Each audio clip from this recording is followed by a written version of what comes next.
Have you ever woken up and realized no one's calling your name anymore? The house is still.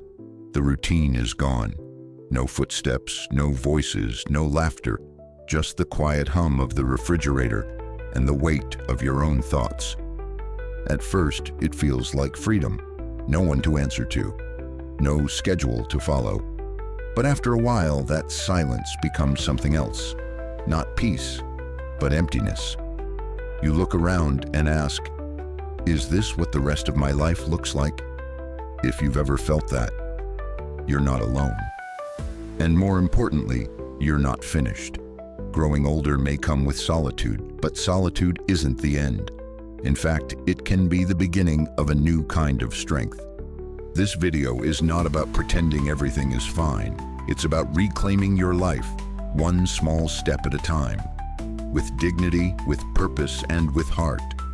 Because even if you're alone now, you are still here. You still matter. And there are things, real, meaningful things you can do today to feel alive again. Let's begin. 1 point, create structure in your day. Build your own rhythm. Again, when you're alone, the days can start to blur.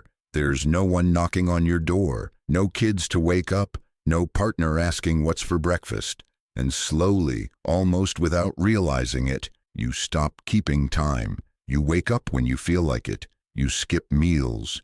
You sit in silence, unsure what day it is, or if it even matters anymore. But here's the truth. Structure isn't just for the young or the busy. It's for the living. And you, my friend, are still very much alive.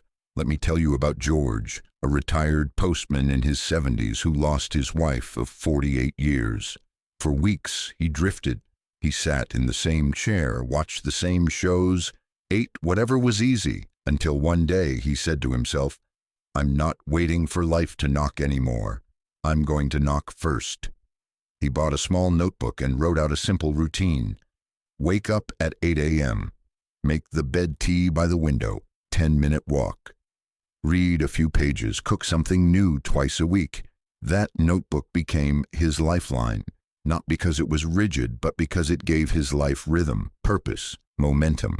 You don't need a packed schedule. You just need anchors, tiny rituals that remind you, today is mine. So start simple. Wake up at the same time. Open the curtains. Make your bed like you're welcoming the day, not escaping it. Drink your tea like it matters, because it does. Every small action is a message to yourself. 2, refresh your space. Let your home reflect hope, not history. Take a moment and look around the room you're in right now. What do you see? Is it a space that uplifts you, or one that quietly reminds you of everything that's changed? When we live alone, especially after loss, our homes can slowly become time capsules, the same curtains, the same chair, the same pile of mail untouched for weeks. It's not just about laziness, it's about emotional weight. Because here's what no one tells you. Clutter isn't just physical, it's emotional. And every dusty shelf, every faded photograph, every dimly lit corner can whisper, "This chapter is over." But it doesn't have to be. Your space should nurture your spirit, not drain it. It should say, "There is still beauty here." Let me tell you about Maria, 76, who lost her partner and spent months sleeping on the couch because the bedroom felt too empty. One day, her granddaughter visited and said, "Grandma, what if we make it feel like yours again?" They didn't throw everything away. They rearranged furniture, opened windows, hung a new curtain in her favorite color, added a plant she could talk to every morning. That small shift changed how she felt inside, not because of how it looked, but because of what it meant. So, what can you do today to make your space love you back? Here are some deeply healing steps. Let light in. Open the curtains each morning. Natural light isn't just for your plants. It lifts your mood and tells your body, it's a new day. Clean just one small area. Don't try to overhaul everything. Start with your bedside table or the kitchen sink. A tidy space helps untangle your mind. Replace or remove what brings pain. You don't have to erase the past, but you can choose which memories stay in the spotlight. Add life, a plant, a candle, a cozy throw. These are not luxuries. They're tools of emotional recovery. Create a sacred corner, a chair by the window, a prayer mat, a journaling desk. Give yourself a place that feels safe, comforting, and truly yours. Play soft music in the background. Let music be your invisible friend. Sometimes melody reaches places words never could. Remember this. Your home isn't a museum of who you used to be. It's the starting point for who you are becoming. So let your space whisper a new message, not of endings, but of beginnings, not of absence, but of presence, not of grief, but of quiet strength. Because when your surroundings reflect hope, your soul begins to believe in it again. I'm still here. I still choose to live, intentionally. 3. Move your body like you still belong to it. When you're alone, it's easy to stop moving. You sit to read. You sit to eat. You sit to think. Before long, hours pass, and your body begins to forget what it once knew, how to rise, how to stretch, how to live. But let me tell you something you may have forgotten. Your body is not done. It still wants to move. It still needs to move, not for vanity, not for anyone else, but because movement is the language of being alive. You don't need a gym. You don't need perfect knees or a strong back. What you need is to remind your body that it still matters. Let me tell you about Samir, 83, who used to be a dancer in his youth.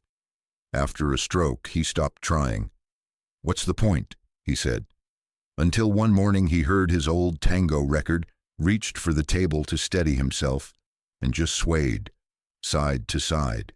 Slowly, his eyes closed. Tears fell, but not from sadness, from remembering.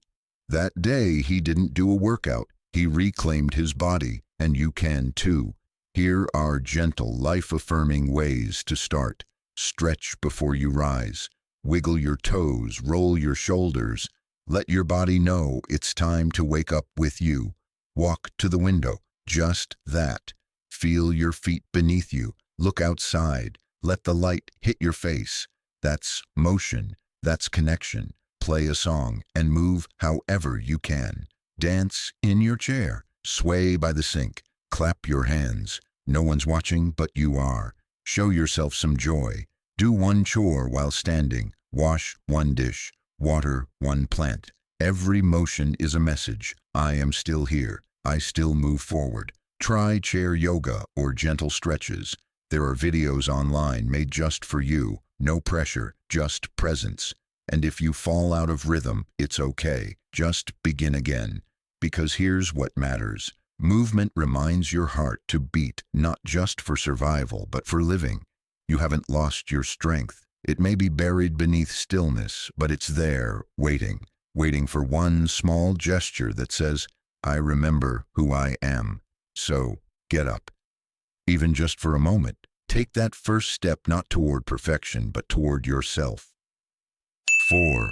Reconnect with others, even if you think they've forgotten you. One of the heaviest feelings in later life isn't being alone. It's believing you've been forgotten. You look at your phone, no missed calls. You check the calendar, no visitors planned. And slowly, quietly, your mind starts to whisper, maybe no one thinks of me anymore. But here's something you need to know. You are not forgotten. You are remembered, sometimes in silence, sometimes in distance, but always in spirit. The world may have gotten louder, faster, more distracted, but that doesn't mean you've stopped mattering. And more importantly, connection doesn't wait. It's created. Let me tell you about Evelyn, 79, who hadn't heard from her old friend June in 3 years. One afternoon, she took a breath, picked up the phone, and dialed. The first few seconds were awkward. Then came laughter, then tears. Turns out June had thought she was the one being forgotten. Sometimes both people are waiting for the other to go first. So go first. Here's how to gently rebuild connection. Call one person this week, not to complain, just to say, I thought of you today. Send a short letter or card. Handwritten words are rare now. That makes them powerful. Smile at the cashier. Thank your bus driver. Compliment a stranger. These tiny human exchanges are like sunlight through a cracked window. They warm the room. Join a small group, a book club, a walking group, a community center class. There are people out there seeking the same warmth you are. Let them find you. Be honest about your loneliness. It's not weakness, it's truth. And truth has a way of breaking walls we didn't know we built. Rekindle old ties. Not everyone will respond. That's okay. Do it anyway. It's not just about who replies. It's about you reaching out and saying, I still believe in connection. And if no one has called you lately, it's not always because they don't care. Sometimes they don't know how much it would mean to you. Tell them, you are not invisible. You are still a thread in someone's life tapestry, even if that thread hasn't been tugged in a while. Let your voice be heard. Let your name be spoken. Let someone remember you not with guilt, but with gladness, because connection, even late in life, can still bloom. 5. Express yourself, because your story still matters. When you're alone, the silence around you can slowly seep inward, and if you're not careful, that silence turns into something more dangerous. You begin to silence yourself. You stop speaking your truth. You stop sharing your memories. You stop dreaming out loud because who's listening? But here's the truth you must remember. Your story still matters. Your voice still matters. Even if the room is quiet, even if no one's sitting across from you, even if your words are only heard by your own heart. Let me tell you about Walter, 82, who began journaling after his wife passed. At first, he wrote just one line a day, a thought, a memory, a moment he missed her. Over time, those lines became paragraphs, then pages, then a letter to his grandson. That letter, read aloud at a family gathering, brought everyone to tears. What started as quiet reflection became a legacy of love. You don't have to write a book. You don't have to speak on a stage, but you do need to speak to yourself, and maybe one day to others. Here are gentle, healing ways to express yourself. Start a memory journal. Write down one story from your past each day, a lesson, a moment of joy, a regret you've healed from. Let it live on paper. Record voice notes. Your voice, your laugh, your thoughts. They are treasures. Don't let time erase them. Talk to someone who listens, a friend, a therapist, a neighbor. Sometimes just saying something aloud makes it feel lighter. Create art, draw, paint, knit, build, cook. Whatever form your feelings take, let them come out. Expression isn't about talent, it's about truth. Tell your story to the next generation. Don't wait to be asked. Share what you've lived. The world needs your wisdom more than it knows. And if you feel foolish at first, that's okay.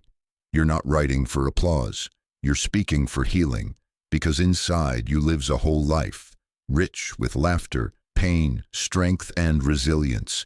To leave it unspoken is to let it fade. So tell it, whisper it, sing it, write it. Let the world know, I was here, and I lived, and this is what I learned. 6. Find purpose through giving. Even now you have so much to offer. When life slows down and the noise fades, it's easy to wonder, am I still needed? Do I still have a role to play? Or am I just waiting now for the days to pass? But let me tell you something that too many people forget. You don't stop being valuable just because you're no longer in the spotlight.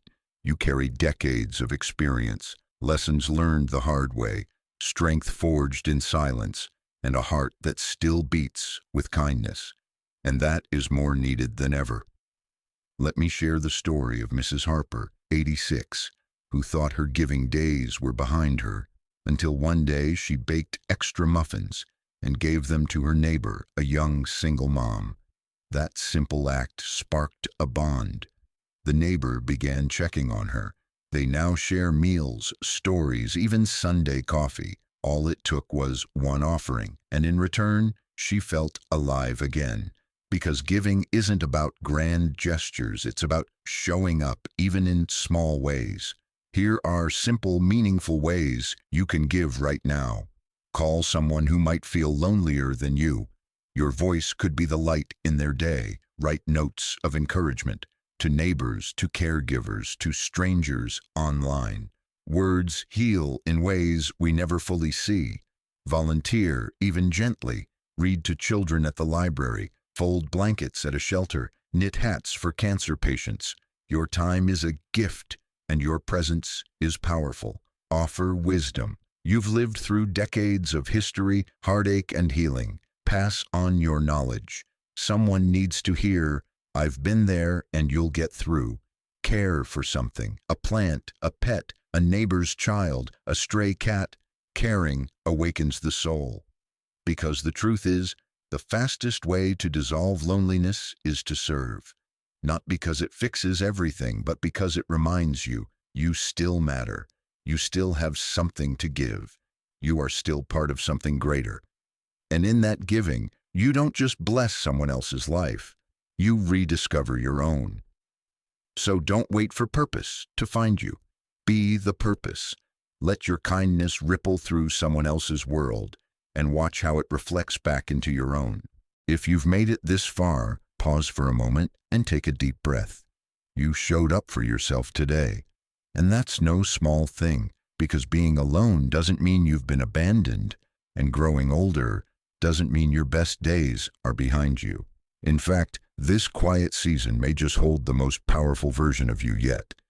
You've endured change, loss, stillness, and somehow you're still here, still learning, still choosing, still rising. So here's what I hope you remember from today. Your days deserve rhythm, your home deserves light, your body deserves motion, your heart deserves connection, your voice deserves to be heard, and your soul still deserves to give. You are not just filling time, you are still creating a life, one quiet, meaningful, beautiful step at a time. So tomorrow when you wake up, ask yourself, what can I do today that reminds me I'm still alive? Then go do it no matter how small. And if this message touched something inside you, I'd be honored if you'd take one small step further. Leave a comment and tell me what's one thing you're going to do this week just for you. Like this video so that others who feel alone can find this safe space. And subscribe to Senior Wellness Advice, where every week we have real, healing, honest conversations like this, because no one should have to walk this path alone. You're not forgotten, you're not invisible, you're still becoming, and we're walking this road with you.